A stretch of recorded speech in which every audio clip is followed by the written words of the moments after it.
This is Real Talk, the Customer Insight Show with Jen Mancusi, a top-rated live stream and podcast in the market research and insights industry. We stream live on LinkedIn, Twitter, and YouTube, and you can listen to us on all major podcast channels and watch on dbtv.tv. Join Jen and her guests for a weekly discussion around topics that will help you understand your customers better. Real Talk is presented to you by Vox PopMe, the leader in video research for over a decade. Here's today's conversation. Hello, insights professionals, marketers, and everyone who wants to understand their customers better. I'm your host, Jen Mancusi.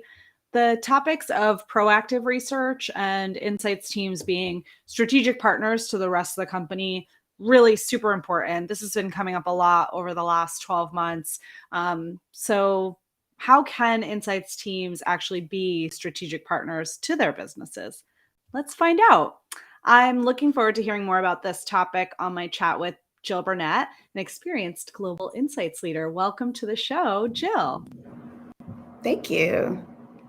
So nice to have you on and to see you today. You as Looks like well. we're having a little bit of technical difficulties, but we're going to power through, and I think we'll get there. So to kick us off, can you just tell us, this is a question I ask all of our guests that come on the show, what does the word agile mean to you? Yeah, so I think, can you hear me? We can, yeah. Yes, just the video, something is happening, sorry. So agile, the typical definitions of being quick and adaptive and responsive, right? All of those hold true, but I think the other, or in addition to those definitions, I like to think of resourceful as well. Just having that, the ability to find the right resources and bring them to the table and having those skills as well. That's a great add, I think, to how people typically think about being agile. And we just had this conversation internally today about, we use the word scrappy, but Yeah. resourceful is really it too. It's like, where can you find, like, what does that mean, I guess, to you when you think about resourceful? Like, what are some of the places that you can find those resources that maybe don't exist? Yeah, I think if you're, if we stay in the world of research and insights, I find it most helpful when we think about the tools that we use, right, for the team. So, I've been in research and insights for a long time, from the days of mall intercepts and pen and pencil and paper surveys. So watching and being witness to the innovation that's happened in this industry is so powerful.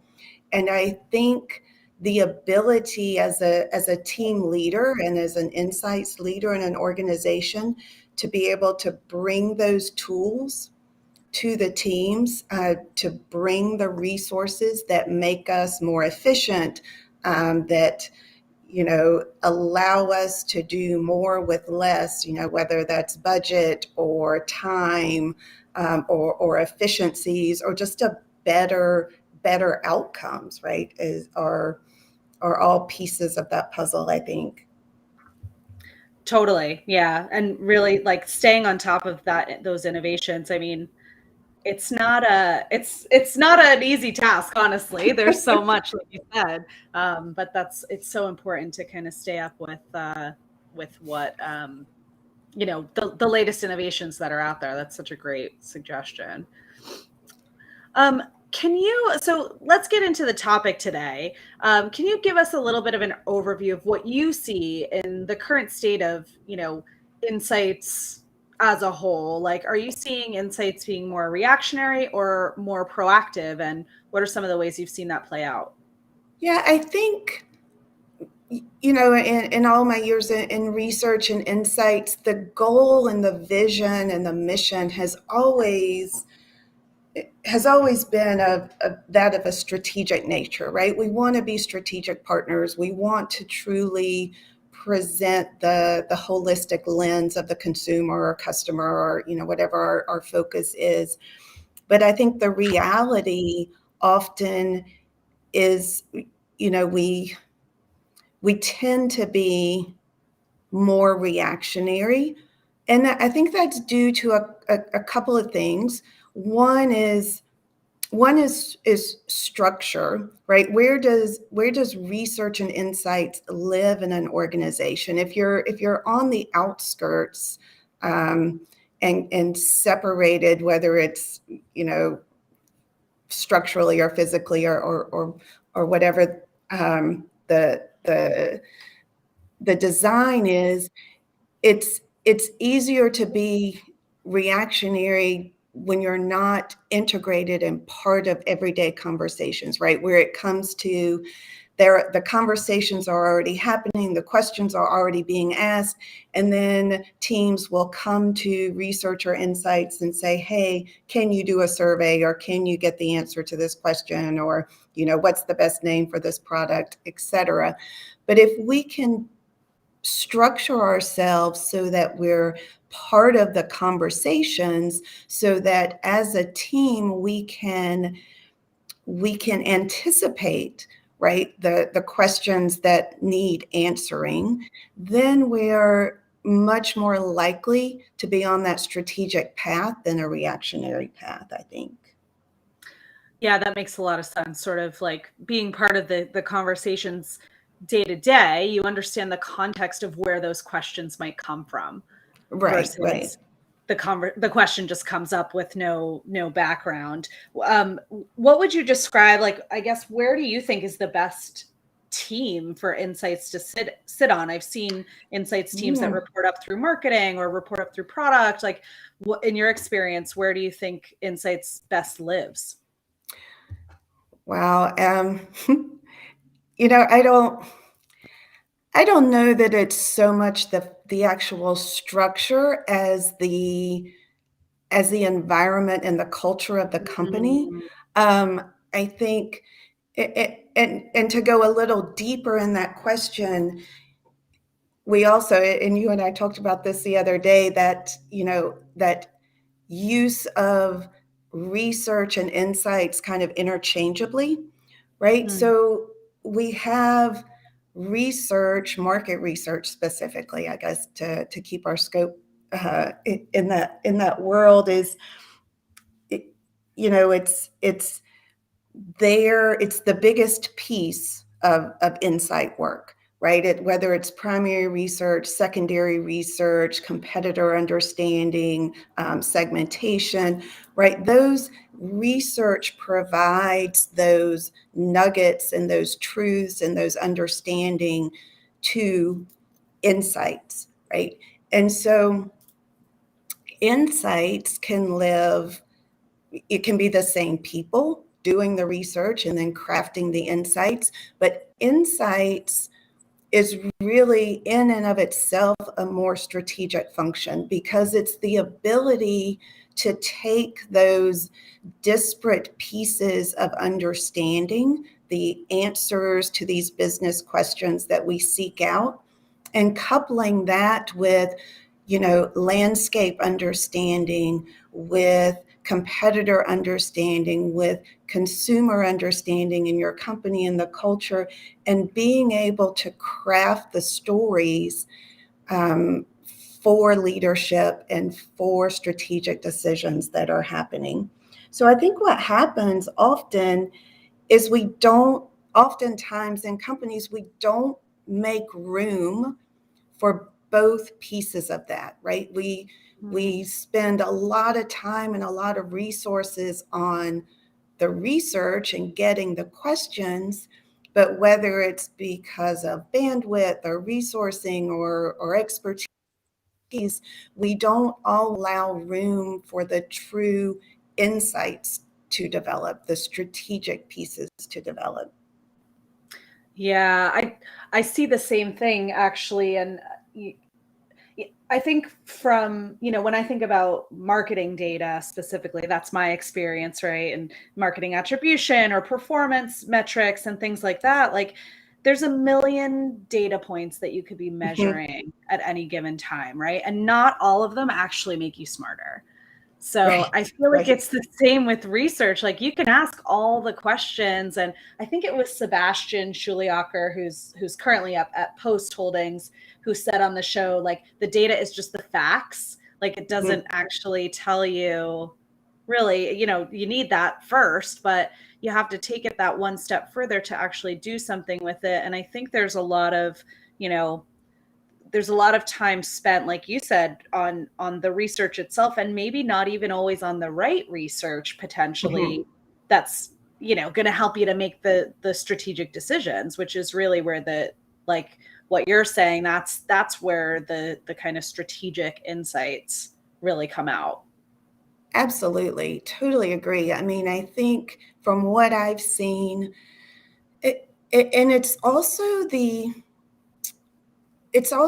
ability for a company to allow growth and development of the, at Michelin, we called it the métier, right? The specialty, the expertise. There's so much potential and room in the research and insights world. And that's why I've stayed there all these years. I love it. It's what's fun. It's what I'm passionate about. But if you think about the development potential and the growth potential for our people who are in this world, you can start at the research piece, right? It's learning the methodologies. It's learning how to ask questions. It's learning to articulate the business question teams are coming to you with. It's budget. It's project management. Just amazing skills that we all have to develop for this expertise.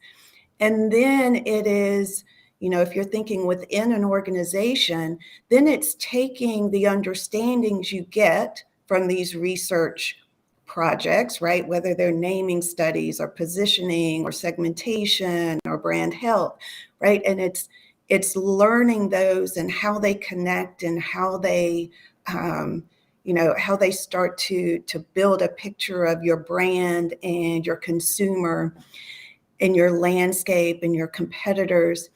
And then it's that understanding of where your brand fits in the more holistic picture, against your competitors and in the marketplace.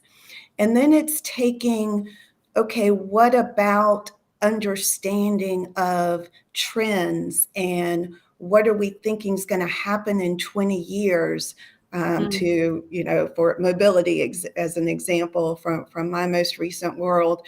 And so when we start talking about insights, it's leveling up our people until there's this level of expertise where they know the consumer so well, they know the market so well, they know the competitive landscape so well, and they know what's coming and what we're thinking about, where we're going to need to be in the next 20 years, right, to stay a strong, relevant brand. And it's using all of that understanding and knowledge to build the stories, to be a strategic partner. So I think there's just, for companies, there's so much potential for building and fostering, just vibrant research and insight teams and communities. It's the potential is just limitless, I think. Yeah, absolutely. And I think it also ties in with what you were saying about resourcefulness and, staying on top Exactly. of the innovations, right? Like if there's Mm-hmm. technology or automation out there that can help to replace some of the, the project management skill set or whatever it does, it actually gives people an opportunity to move beyond the more tactical day to day and into that more strategic, up leveling, thinking about the foresight of what's happening in 20 years, like, the stuff that the machines can't do. Right, right. So, I mean, what would it look like when an insights team is a strategic partner and kind of works beyond and kind of moves past that more reactionary position? Well, a few things have to happen. I mean, one, the the culture of the company. There has to be that respect and credibility for the teams and the contributions, right? And the willingness to make room for the work to happen. The development of the people, has to be there. And most importantly, it's like we said in the beginning, it's being part of the conversations. It's being a critical piece of the teams. I can give some examples. Most recently, we had strategic pillars, call it, for focus, right? So thinking our 5 or 10 year plans, we had very specific dedicated teams for certain topics. And in some of those teams, there was an insight manager in the core team, right? So they're in every meeting, they're hearing every conversation, and they can proactively bring that consumer lens and understanding to the table. And then in other teams, the insight manager may have been on the extended team. So they weren't part of every conversation. And that's when it becomes more reactionary. That's when it becomes, hey, here's the question that's happening in our core team. Let's go ask insights to do a survey to, answer this question. Mm-hmm. So to me, it's the importance of actively being just integrated and inculcated into every conversation. Well, maybe not every conversation, that might be difficult, right? But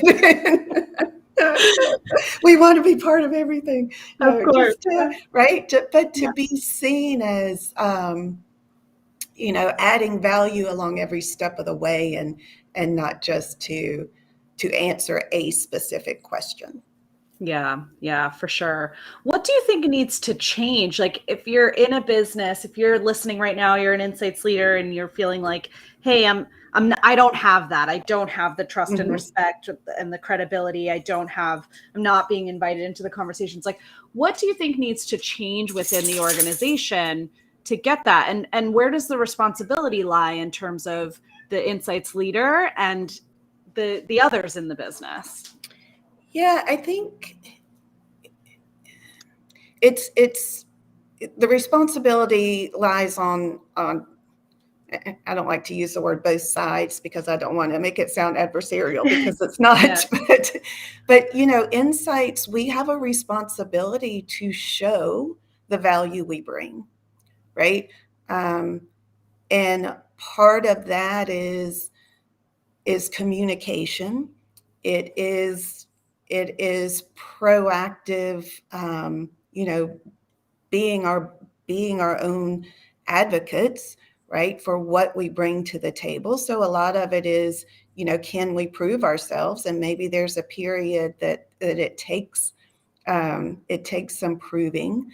But it's also, almost every organization says, or all I hear, or we want our decisions to be consumer centric, right? We want to make decisions where our customers or consumers have a seat at the table. You've seen all these images where a meeting room and maybe there's an empty chair at the table that's supposed to symbolize the customer, always in the room. So I think companies want this. They want the lens of the consumer or customer and that understanding to always be present, that empathy, decision making based on empathy.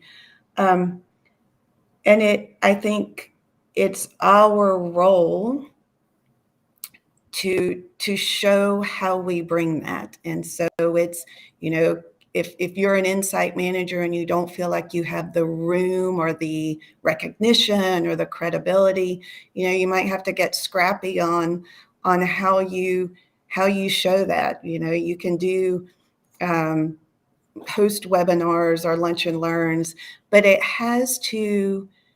we have to do a better job and learn to make sure that what we're bringing to the table, our insights, are actionable, and we have to show the link between what decision makers are struggling over or pondering with.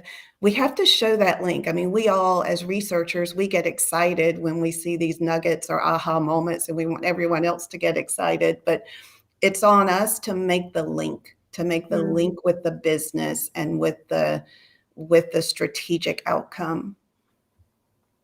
Yeah, that topic, that specific point you just made at the end there has come up a lot recently about, the job of the insights person is not just to understand your consumer or the market, but also your internal teams and what's keeping them up at night so that you can make that link. Exactly. Yeah, And exactly. Yeah. That's our job, is to make that link. We can spend all day, and, we often do, just going through oh my gosh, interesting findings, and, look at this and what consumers are saying. But until you've made the actionable link with teams, that's when you show your value. Yeah. Yeah, for sure. And I think some of the tips that you shared around like having a session or sharing out the insights in different ways. I was talking to someone a while back who, their teams just invite other teams to sessions and say, we have something just for you that you guys are going to want to hear about. And over time, it does help to build that credibility of like, oh, wow, this person is actually looking out for me and is a partner to me and is going to help me do my job better. And not just somebody that I'm going to tap into if and when I need. Yeah, exactly. I mean, I think that goes back to also, we can't be, a lot of us who are, and I won't speak for I'll speak for myself. I won't speak for all of us. A lot of us research nerds, we'd be super happy all day just to pour through data and look at interesting things and never come up for air or pick up the phone to talk to anyone, right? So a lot of it is, talking and understanding the needs of the team and being so connected and so integrated with the business, that you're able to make those links as those aha moments appear in the data or the Vox Pop Me reels, right? And I think, and that makes me think of how, shameless plug here on Vox Pop Me, right? But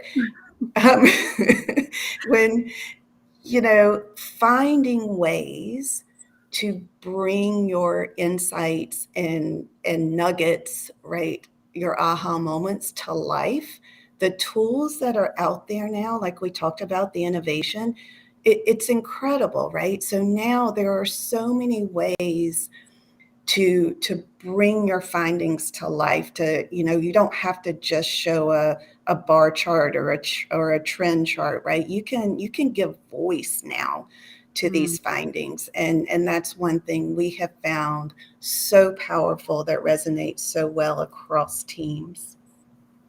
Yeah, for sure. I mean, we love hearing that, of course. But in reality, that is one of the reasons why a lot of, our wonderful customers work with us, is that, it adds a layer of insight that people pay attention to and remember in a different way, right? Like actually connecting a face and a voice to the insight. First of all, it just makes it like a lot more snackable. We're not, you don't have to sit on a presentation, or you don't have to, read a 100-page report. Here's the highlights, right? Here's the TLDR. Yeah, really creates empathy. And that's a great way to create that link and to be able to say, here's a real person with this real problem that you're working on solving for right now. Yeah, exactly. I love it. And so, I mean, we're talking about like sharing the insights and building that credibility, but what about this topic that keeps coming up for, I mean, many, many years now about democratizing Mm. research and the research results? Like what role does that play in sort of not just being a partner to the other teams that you're working with in the organization, but even enabling them to tap into some of these insights themselves? Yeah, I think it's a great question, and I honestly, in all my years in research and insights, I think it's a number one, or at the very top, at least top three of our challenges, right? I think again, it goes back to as a as an expertise, as a career and skill, you know, we love digging into into the numbers, into the trends, into the understanding. And so many times, you know, we have these amazing reports and findings, and you might do a webinar, you might send out a report, or you know, a Word document or a PowerPoint, whatever your company you know, uses to communicate.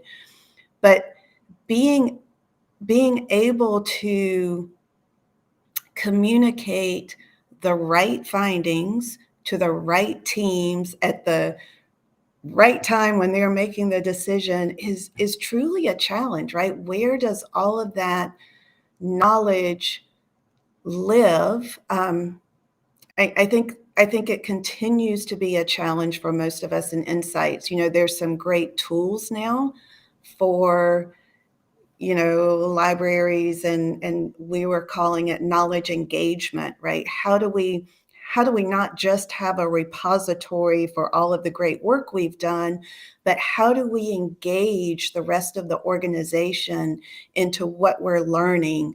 And I think that's at the top of my list for exploration and ways to improve, for sure. Yeah. Yeah, I mean, it's certainly not going away, right? No, no, and we have more and more. We just get more data and Right. more nuggets of ahas and understandings, and so I think that also though goes back to companies and organizations recognizing the need for a true insights role, Yeah. right? Beyond the research, beyond the collection of understanding, but the people who have the institutional knowledge, who have the market knowledge, who have the foresight capabilities, those roles that can put all of those pieces together and communicate, you know, have their kind of finger on the pulse of what's happening internally in the organization, what questions are being asked. That role is key. That's a strategic role, and companies, not all companies make room for that. Yeah. Yeah, for sure. I think that's one of the challenges, as you say, you know, as um, you know, insights becomes more, or I should say research maybe in the context of this conversation, Mhm. becomes more democratized, that insights expertise is um you know, there are some companies who don't have those teams anymore. Mhm. And they're missing that link that you've been talking about. Um, Yes.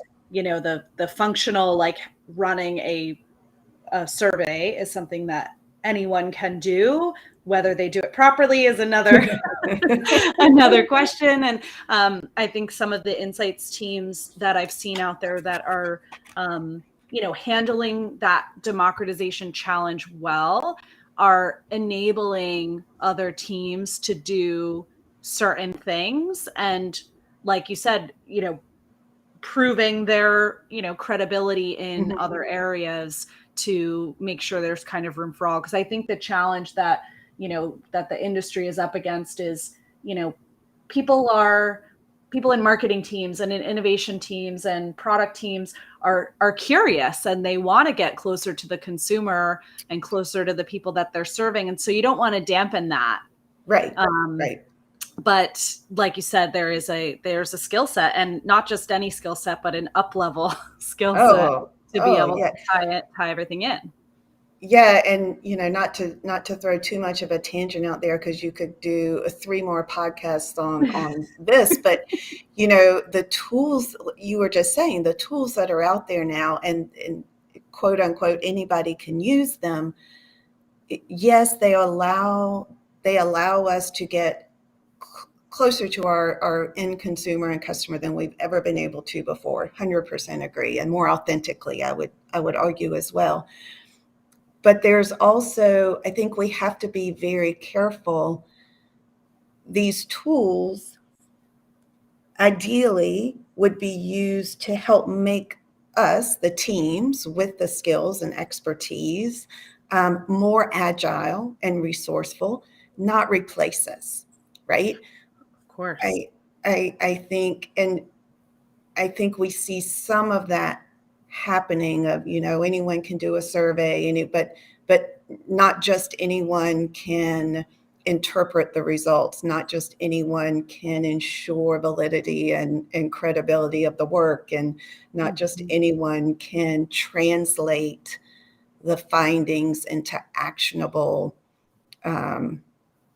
results, right? So for sure, I get a little nervous with I love the tools. I love the innovation, but I think we need to be really careful and still respecting the expertise, the amazing expertise that's out there in the research world. Yeah, for sure.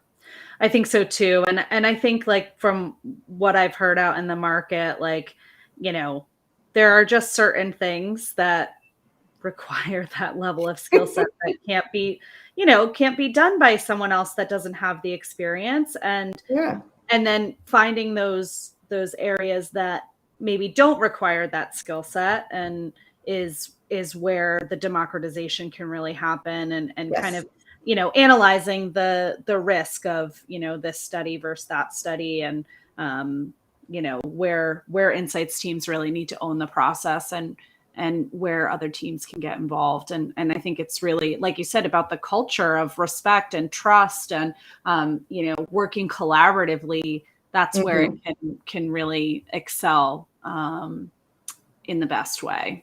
Yeah. I've been so lucky in my career to be with companies that have that respect and chance to be part of working towards being a strategic partner, right? I don't know that we all get there 100%, but right. Yeah. Do you think it's gotten better in recent years?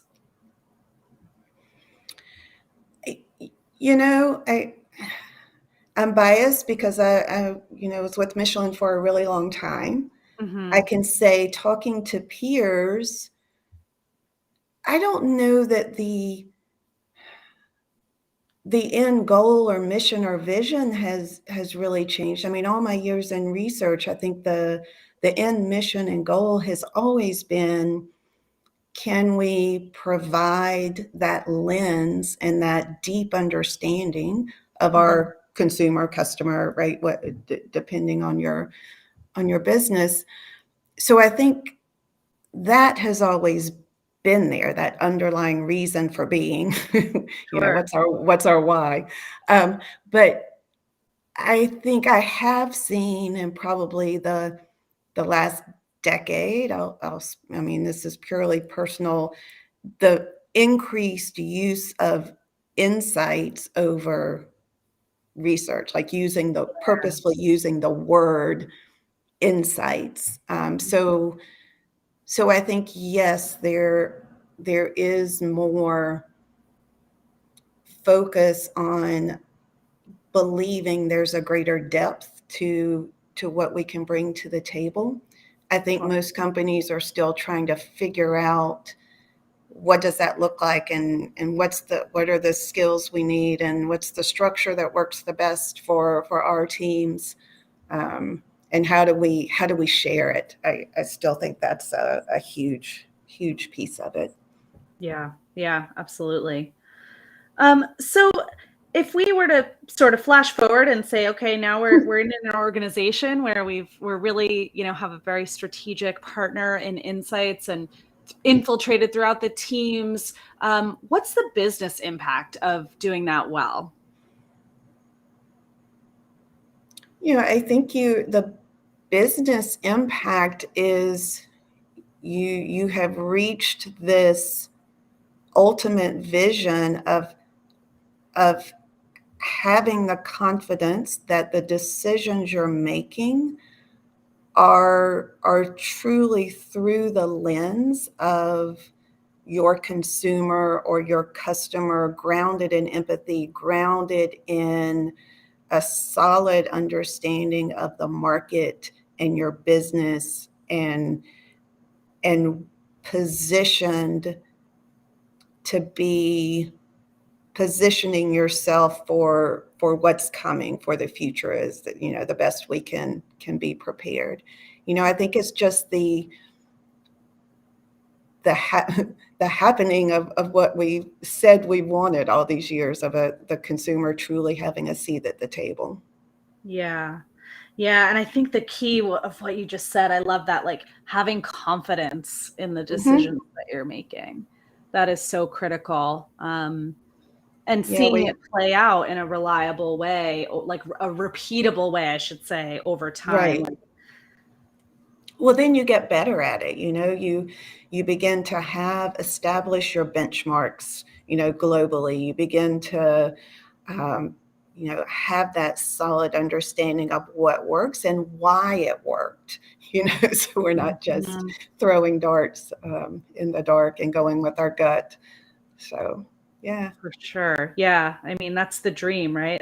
You can kind of predict the future. Hey, if we, here's the formula. If we A plus B equals C in terms of creating a positive customer experience or a product that's going to fly off the shelves, like that's the dream. And really doing insights properly is the ticket.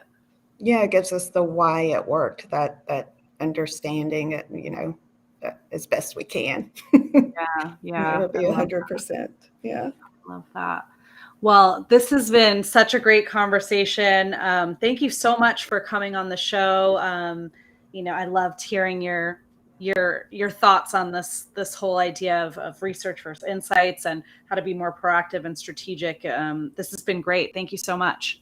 Well, thank you for having me, and apologies for my camera, but that's okay.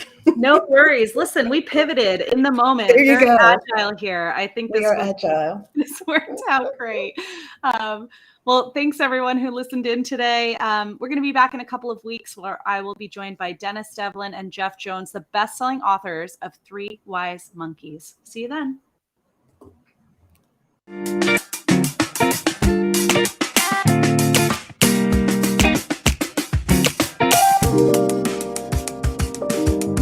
you.